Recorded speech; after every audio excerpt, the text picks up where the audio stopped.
হাতীগাঁও আৰক্ষীৰ বিফলতাৰ নিৰ্দেশন আমি দেখুৱাব বিচাৰিছোঁ 2023 বৰ্ষৰ 19 জুলাইৰ এটি চুৰি ঘটনা চুৰি সংঘটিত হৈছিল ৰাতিপুৱা প্ৰায় 4:45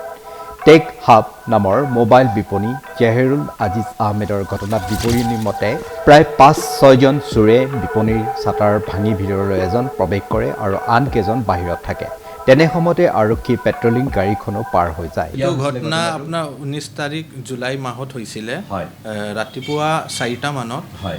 7জন চোৰ আহিছিল 7জন চোৰ আহিছিল বাহিৰত 6জন আছিল ভিতৰত এটা খুমাই দিছে শাটাৰটো ডাঙি পেলে একদম ডাঙি পেলে খুমাই দিছে খুমোৱাৰ পিছত 4টাত খুমাই কিনে হেন্তৰ মানে আমাৰ দোকানত পুৰা ষ্টক আছিল মোবাইলৰ তো মোবাইলৰ পুৰা গোটেইখিনি বক্স ষ্টক ভাঙি পেলে মোবাইলটো বস্তাত ভৰাই কিনে হেন্তৰ মানে পুৰা মানে গোটেই মোবাইলটো লুটি পেলে তাতে বহি আছে একদম গেটৰ সন্মুখত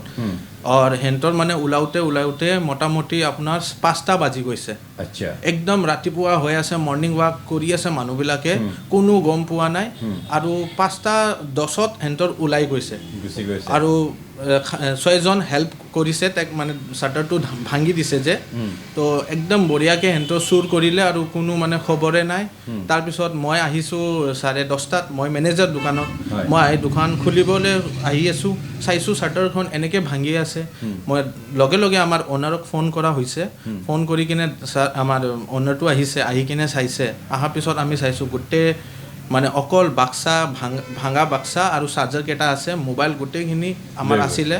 এইটো গোটেই লৈ গৈছে তাৰপিছত আপোনালোকে থানাত মানে আমি থানাত FIR দিছোঁ আমি ডাইৰেক্ট ফোন কৰিছোঁ ফোন কৰাৰ পিছত লগে পুলিচ আহিছে এটা লেডিজ পুলিচ আহিছে এটা কোন পৰা আহিছিল হাতীগাঁৱৰ পৰা আহি কিনে চাইছে ৰিপৰ্টটো মানে আমাৰ সেইটো চাই পেলে বস্তুবিলাক সুধিছে যে কোন আছিলে কোন নাই কি আছিলে সেইটো গোটেইখিনি সোধাৰ পিছত হেন্তৰ মানে আমি FIR দিলোঁ জমা দি আহিলোঁ FIRটো দিয়াৰ পিছত মই আপোনাৰ আমি মানে খবৰ কৰি আছোঁ যে কিবা গম পালেনে তেখেতে কৈ আছে চাইছোঁ তাৰ একদিনে কোনে লৈছিলে মজুমদাৰ OC আছিলে মজুমদাৰ ছাৰ কিবা আছিলে তেওঁ লৈছিলে আমাৰ মানে অনাৰে গৈছিলে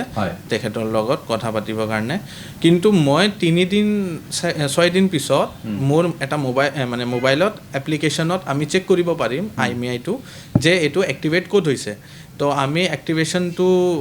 চেক কৰাওঁতে গম পাই গৈছোঁ যে নেপালত মালটো গুচি গৈছে আচ্ছা তো সেইটো আমি মানে কোৱা হৈছিলে তো তেওঁলোকক কৈছিলে আপোনালোকে মই মোৰ বছক কৈছোঁ যে এনেকৈ ঘটনা যে নেপালত এক্টিভেশ্যন শ্ব' কৰি আছে সেইটো চাগে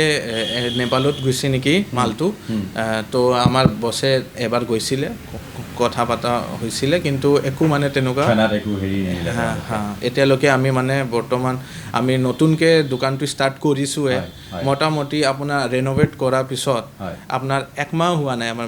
দোকানটো খুলি পেলাই নতুনকৈ আমি মানে কৰিছিলোঁ মানে আগবাঢ়িছিলোঁ তো লগে ঘপককৈ কিমান টকাৰ মানে এপ্ৰক্স আপোনাৰ মোটামুটি 5 to 6 লাখৰ মাল গুচি গৈছে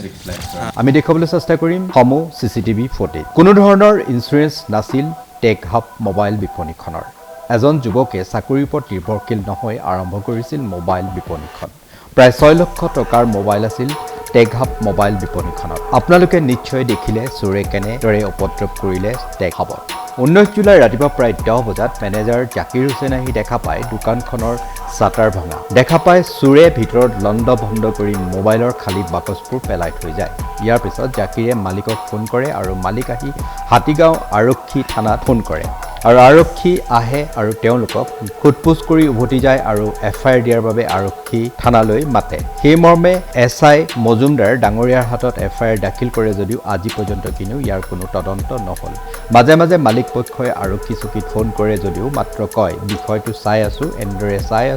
আছো বুলি বিগত এতিয়া 1 বছৰেই খবৰ হ'ল আজিলৈ কিন্তু গভাইট মোবাইল চুৰকেইটাক ধৰিবলৈ হাতীগাঁও আৰক্ষী সক্ষম নহল ইয়াক আসলতে আমি কি আখ্যা দিম আৰক্ষীৰ বিফলতাই উদঙাই দিয়া নাইনে যদি জনসাধাৰণক নিৰাপত্তাই দিব নোৱাৰে তেনেহলে আন ব্যৱসায়ী অথবা ব্যক্তিগত গৃহবৰ্তো যে এনে ঘটনা সংঘটিত নহব তাৰ কি নিশ্চয়তা আছে আৰক্ষী বিষয়া মজুমদাৰে কিয় এই ক্ষেত্ৰত উচিত পদক্ষেপ ল'ব পৰা নাই ভৱিষ্যতে যদি সেইকেইজন চোৰে সেই এলেকাত পুনৰবাৰ এনে ঘটনা সংঘটিত কৰে তেনেহ'লে ইয়াৰ দায়িত্ব কোনে ল'ব? আৰক্ষী প্ৰধান জি.পি. সিং ডাঙৰীয়াই এই ক্ষেত্ৰত অৱগত নহয় নেকি? আৰক্ষী হৈছে জনতাৰ নিৰাপত্তাৰ গৰাকী। আৰক্ষীক নিৰ্ভৰ কৰি সকলোৱে নিৰাপত্তা বিচাৰে যদিও এই ঘটনাই হাতীগাঁও আৰক্ষী চকীৰ অকৰ্মণ্যতাক স্পষ্টভাৱে উদঙালে।